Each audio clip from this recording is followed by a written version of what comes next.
Baby boomers, Gen X, millennials, Generation Z. Long ago, the four generations lived in harmony.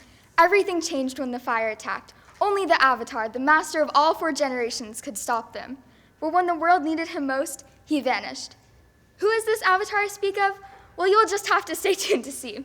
You may recognize my spin on the famous quote from the TV show Avatar: The Last Airbender, a childhood favorite of many. And you may be asking me, Taryn, what does some random kid show have to do with the four main generations today? Well, like the elements, these generations are as different as can be. For example, baby boomers. Born between 1944 and 1964, baby boomers are one of the older generations, being the spawn of the OK Boomer and Karen memes, as well as being seen by many as a relatively hardworking and traditional generation overall. A little later in time, and we get Generation X, where most young and middle-aged people fall, having been born between the years 1965 and 1980. Primarily being stereotyped as cynical and negative, it was also reported that Gen X was seen by the majority as highly educated and independent as well. After that, we get one of the most infamous generations yet, millennials. I'm assuming we've all heard things about this specific generation. The years 1981 to 1995 gave us millennials, and with that, many mixed opinions. Some say that millennials are not hardworking and are overly obsessed with avocado toast, while others may argue that they are the most technologically advanced generation who are changing the status quo. Finally, there's Generation Z, the generation too nervous to ask for an extra ketchup packet at the McDonald's drive-thru, but definitely not afraid when it comes to voicing social change. And yes, we're also the generation that ate laundry detergent pods for fun. The truth is, these are all just stereotypes, and personality isn't really defined by your generation. One thing you may have noticed while I walked on stage is that I'm not an adult. I'm actually a high school student, making me a part of Generation Z, which is one more reason why I wanted to spread the truth about my generation.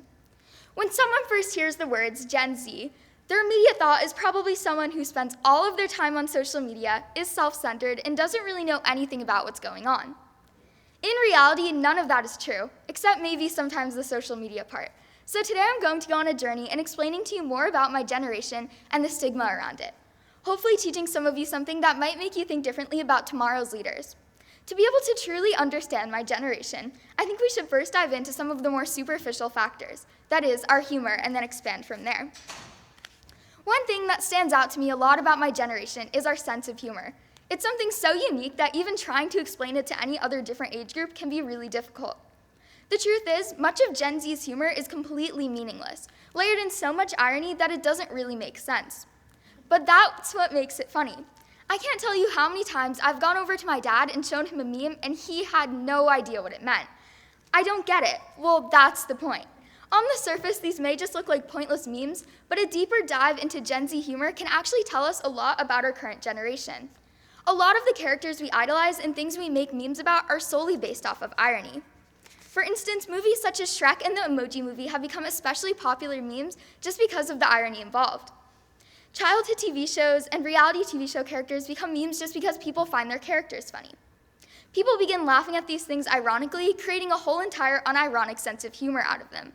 Increasingly, because of this, we're being unable to take things seriously, making the most random objects seem funny. An analysis of The Guardian sums this up pretty accurately. Because of an ever more self-reflexive culture and generational morphs, we see everything through the lens of postmodernism. We like or pretend to like, and for us it's virtually the same thing. Jokes that are funny because they are deliberately unfunny. Bad acting, bad special effects, bad anything so long as it's bad enough.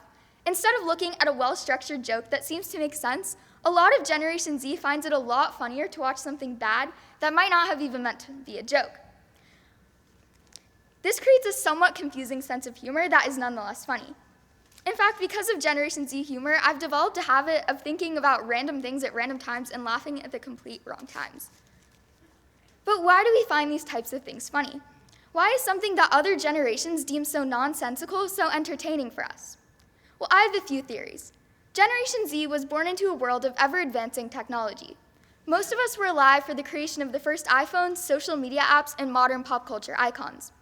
On the other hand, most of us were also alive to witness much more tragic events, the Sandy Hook and Parkland shootings, a current worldwide pandemic, the ongoing problem of systemic racism in our country, and even 9/11 for some.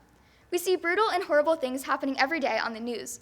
On Instagram and YouTube, we watch videos about issues that most don't even think about at a young age. Having so much information at the tips of our fingers has forced us to grow up quicker than other generations. We can no longer just go outside and play like our parents told us they did when they were younger. Being forced to mature so young has left many of us looking for a way to escape the stress of the modern world. So we express and escape these struggles through humor.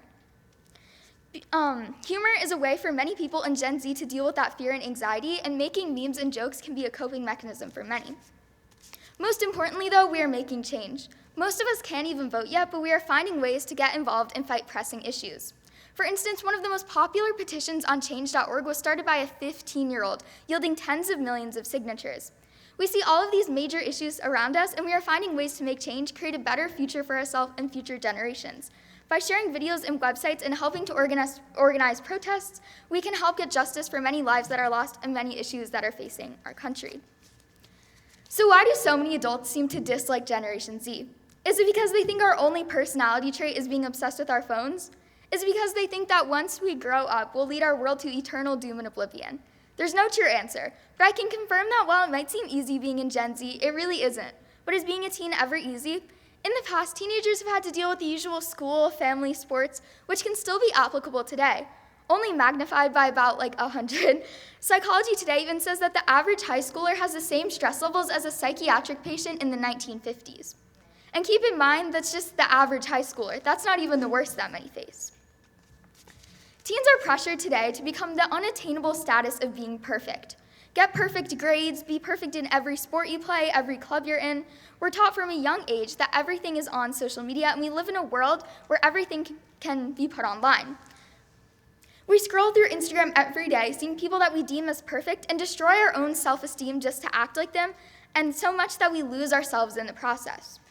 This pressure causes the array of mental health issues becoming more prominent, especially in Generation Z, fueling an endless cycle of anxiety and instant gratification. We are so worried about our futures because of these standards that we tend to look back at the past for comfort. Remember my introduction? You must all be waiting for me to answer the question, who really is the avatar that I mentioned before? Other than a cartoon character from a kid's show, I think that the true avatar of all of the generations is understanding. It has always seemed like the generations are pitted against each other in some way, the newer ones pressured to do better and be better than the past. Each generation here is like one of the different elements. What we lacked is the true balance, the avatar in this case, an understanding and a tolerance for each other. While there is a never-ending fire in our world, and it seems like you might not be able to put it out, the true key to making things better is having a mutual understanding for each other. Obviously, no generation is the same, and we all dislike each other for different reasons. But if we can band together, we might be able to make our lives more tolerable, rather extinguish the fire. If we look into the past, we may see less tension between the generations, leading to a big question today asked by many. Is the past really better than it is now? We like to look back and romanticize the conditions that people in the past lived in. It's common to watch an old movie and think, I would have much rather lived in the 1970s, things seemed so much easier then. And some things about that might seem true, other than just wanting to go back for the aesthetic or the music or other reasons why people would want to abandon modern life and go back in time, is something that I can both understand and be baffled by. Yeah, to many, life seems so much simpler back then, but is simpler really much better? The truth is, we've come a long way since the past, so why should we go back? We've struggled together, faced problems, made change, and while there's still definitely a long way to go to achieve true equality, we have grown. We have grown to accept others more over time and create a world with more mobility than ever. While we're still working on it, I believe that Generation Z can become the one to prevail, to help fix the mistakes of our past and move towards a better future. Though it seems like I'm just being optimistic and telling you all what you want to hear, I think that if more generations can grow to understand each other a little more, we can get through life together. And I hope today in my speech I left you with something to think about. And I hope that my words today changed your perspective on our current teens and members of Generation Z. Really, we are not just self-absorbed social media addicts. Rather, we are future change makers. I'll leave you with that, and as I've always wanted to say, thank you for listening to my TED Talk.